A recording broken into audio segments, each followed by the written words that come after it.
Misdiagnosed. All of the, I guess, the medication I was taking for that, all of the therapies that I was having, none of that really worked. And then it wasn't until 2019, so 5 years later, I was ultimately re-diagnosed.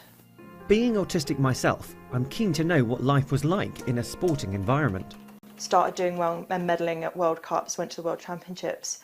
And I really was doing it my way because that's the way I'd learned how to do it. But that was really, really working.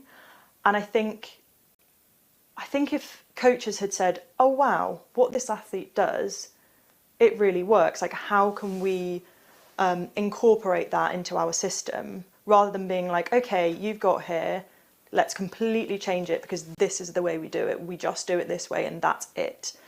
I think if there was a more person-centered approach, slightly more flexibility, curiosity, open-mindedness, that could have made a massive difference. Since retiring, she has set up an organisation called Neurodiverse Sport. It was in response to the fact that there was nothing in the space.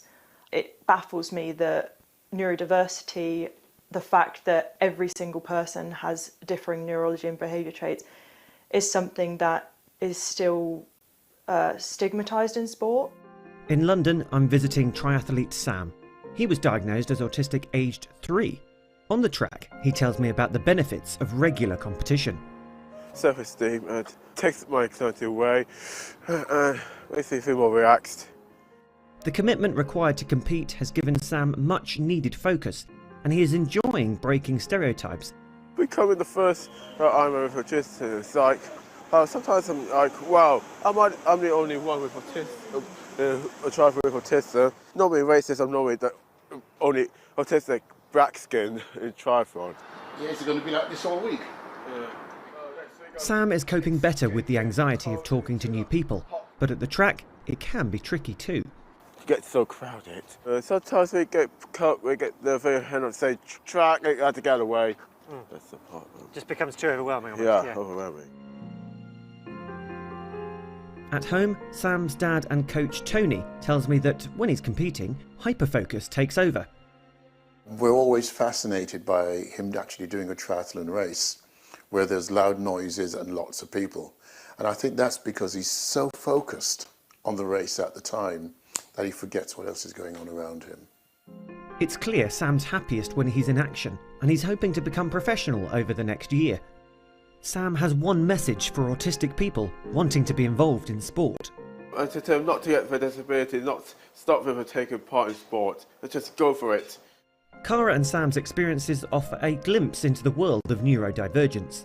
However, like many other athletes, they will wonder when thinking differently will be universally accepted. Nick Ransom, Sky Sports.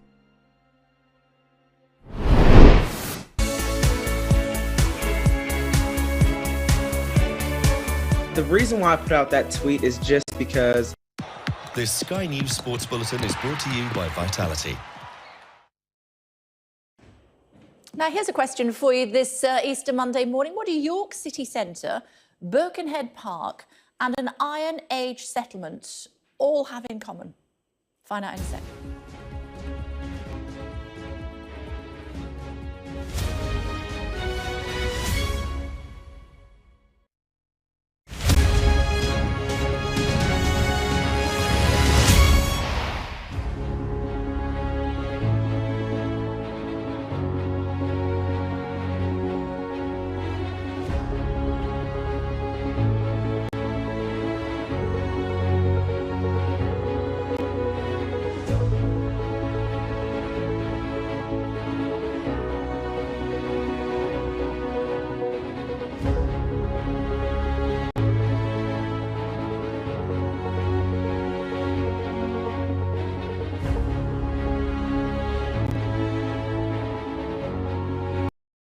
Who's ready to hatch some cool pets? Click here to make your very own monster